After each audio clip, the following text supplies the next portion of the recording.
ਮੇਰਾ ਨਾਮ ਸਤੀਸ਼ ਸਿੰਘ ਅਰੋੜਾ ਹੈਗਾ, ਮੈਂ ਆਗਰਾ ਤੋਂ ਆਇਆ ਹੈਗਾ।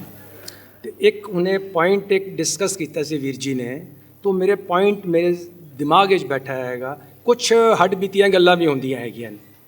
ਤੇ ਇੱਕ ਜਿਵੇਂ ਵੀਰ ਜੀ ਨੇ ਡਿਸਕਸ ਕੀਤਾ ਸੀ, ਉਹਨੇ ਇੱਕ ਪੁਆਇੰਟ ਕਿ ਬਈ ਘਰ ਨੂੰ ਹੈਗੀ ਤੇ ਬਈ ਗ੍ਰੈਂਡਸਨ ਹੈਗੇ ਐਂਡ ਉਹ ਮੈਂ ਕਹਿੰਦੇ ਨੇ ਕਿ ਉਹ ਸਾਨੂੰ ਪਤਾ ਹੈਗਾ ਕਿ ਸ਼ੀ ਇਜ਼ ਡੂਇੰਗ ਰੋਂਗ ਤੇ ਬੱਚੇ ਨੂੰ ਮਾਰ ਰਹੀ ਹੈ, ਬਈ ਸਕੋਲਡ ਕਰ ਰਹੀ ਹੈ, ਅੱਖਾਂ ਦਿਖਾ ਰਹੀ ਹੈ, ਪਰ ਚਾਹ ਕੇ ਵੀ ਅਸੀਂ ਕੁਛ ਨਹੀਂ ਕਰ ਪਾ ਰਹੇ।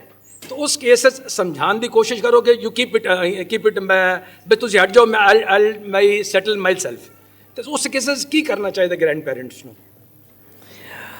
ਬਹੁਤ ਉਸ ਦੀ ਇੱਜ਼ਤ ਕਰਦੇ ਆਇਆ, ਪਿਆਰ ਦੇ ਨਾਲ ਉਹਦੇ ਨਾਲ ਸਾਂਝ ਕੀਤੀ ਜਾ ਸਕਦੀ ਹੈ।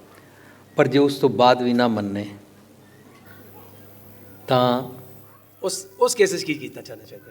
ਲੋਕੀ ਕੀ ਕਰਦੇ ਨੇ? ਨਹੀਂ, ਅਗਰ ਇੰਜ ਹੈ ਨਾ, ਅੱਛਾ ਤੁਸੀਂ ਲੋਕੀ ਤੇ ਫਿਰ ਕਹਿੰਦੇ ਕਿ ਬਈ ਅਲਟੀਮੇਟ ਨੇ ਕਿ ਅਲੱਗ ਹੋ ਜਾ, ਕਿ ਬੁੱਢਾ ਬੁੱਢੀ ਹੈ ਤੁਸੀਂ ਅਲੱਗ ਰਹੋ ਤੇ ਬਈ ਨੂੰ ਪਤਾ ਤੁਸੀਂ ਅਲੱਗ ਰਹੋ। ਹਾਂ, ਪਰ ਇਹ ਡਿਸਟਰਕਟਿਵ ਸੋਲੂਸ਼ਨ ਹੈ ਨਾ। ਹਾਂ, ਤੇ ਫਿਰ ਨਹੀਂ, ਅਗਰ ਉਹਦਾ ਹੱਲ ਕਿਵੇਂ ਨਿਕਲੇ? ਹੁਣ ਦੇਖੋ, ਜਿਹੜੇ ਵਿਕਟਿਮ ਬਣ ਗਏ ਨੇ, ਅਸੀਂ ਉਸ ਨੂੰ ਪੜ੍ਹੇ ਤੋਤੇ ਨੂੰ ਤਾਂ ਪੜ੍ਹਾ ਨਹੀਂ ਸਕਦੇ, नहीं पढ़ा सकते ना। जे वो आप समझ जाए कि मेरे को इसमें से मैसेज मिल रहा है ਤਾਂ ਉਹ ਸਵਰ ਸਕਦੀ ਹੈ।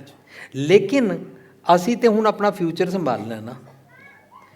ਫਿਊਚਰ ਸੰਭਾਲਣ ਵਾਸਤੇ ਅਸੀਂ ਜਿਹੜੇ ਵਿਕਟਿਮ ਆ, ਅਸੀਂ ਆਪਣੀ ਪ੍ਰੈਕਟਿਸ ਨੂੰ ਖਰਾਬ ਨਹੀਂ ਕਰਨਾ। तो इसका मतलब तो है कि अलग रहना चाहिए है। अगर नहीं, मैं तो अलग की गल ही नहीं की। नहीं तो अगर भाई अगर समझाने तो बावजूद कोई नहीं समझती, अजकल फैमिलीज होंगी है, सारे फैमिलीज होंगे है कि भाई बच्चे अजकल तो नहीं समझते कि ठीक है जी भाई वी आर राइट, भाई we will do what we like to do. हाँ, तो उन्होंने बैठ के डिस्कस होएगा ना। अगर डिस्कस करने तो बाद we know they are doing wrong, पर डिस्कस ਕਰਨ ਦੀ ਭਾਖਿਆ ਪਾਓ ਪਾਰ ਦੀ ਪਿਆਰ ਦੀ ਬੋਲੀ ਦੀ ਕਿੰਨੀ ਲਿਮਿਟ ਹੈ? ਕਿੰਨੀ ਵਾਰੀ ਡਿਸਕਸ ਕੀਤਾ? ਉਹਦੀ ਤਾਂ ਲਿਮਿਟਲੈਸ ਹੈ। ਹਾਂ, ਤਾਂ ਲਿਮਿਟਲੈਸ ਪ੍ਰੈਕਟਿਸ ਤੇ ਕਰੀਏ ਨਾ। ਲਿਮਿਟਲੈਸ ਪ੍ਰੈਕਟਿਸ ਕਰ ਚੁੱਕੇ ਹੋ? ਨਹੀਂ, ਲਿਮਿਟਲੈਸ ਪ੍ਰੈਕਟਿਸ ਤਾਂ ਰੋਜ਼ ਹੀ ਚੱਲਦੀ ਰਹਿੰਦੀ ਹੈ, ਫਿਰ ਵੀ ਉਹਦੇ ਮੈਂ ਬਰਦਾਸ਼ਤ ਸ਼ਕਤੀ ਹੈ ਤੇ ਕਰਨੀ ਪੈਂਦੀ ਹੈ। ਹਾਂਜੀ, ਦੇਖੋ ਨਾ, ਇਹ ਸਾਰੀਆਂ ਗੱਲਾਂ ਨੂੰ ਦੇਖਦਿਆਂ ਹੋਇਆਂ ਅਸੀਂ ਫੋਰ ਐਗਜ਼ਾਮਪਲ दादा दादी है और बहू मिसबिहेव कर रही है, तो वो अब डंडा उठा के तो उसके सिर पे मार नहीं सकते, ठीक है ना। और हम इस सॉल्यूशन को मान ही नहीं रहे हैं कि उसको बोलो तुम अलग हो जाओ। तो हम इसका मतलब अब फ्यूचर का समाज बनाने की बात कर रहे हैं, तो एट द सेम टाइम हम सिर्फ अपनी दादा दादी हैबिट को बचा के तो रख सकते हैं ना।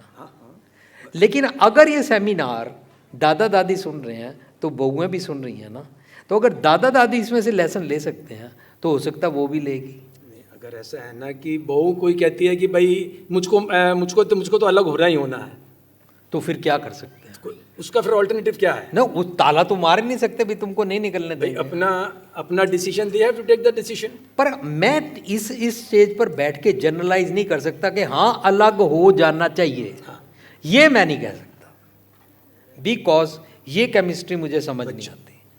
अब आप वीर जी बैठे हुए हैं, वीर जी की मदर आज 94 ईयर्स की हैं और मेरी मदर भी आज 90 ईयर्स की हैं, और फिर भी पूरी हम रिस्पेक्ट करते हैं, सब चीज़ करते हैं।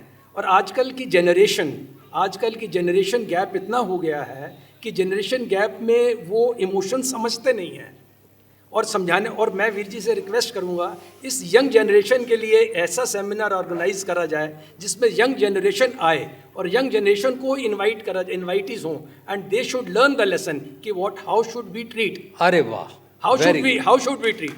Thank you. How should we treat? Thank you. How should we treat our सास ससुर एंड आवर पेरेंट्स। ये नहीं अपनी ईगोइस्टिक रख के ठीक है जी भाई we are always right, the boss is always not right. या तो फिर एक पंजाबी च कहावत बनी हुई है ते एक चुप ते 100 सुख। वन ऑफ द बेस्ट सुनहरी असूल, एक चुप ते 100 सुख। थैंक्स।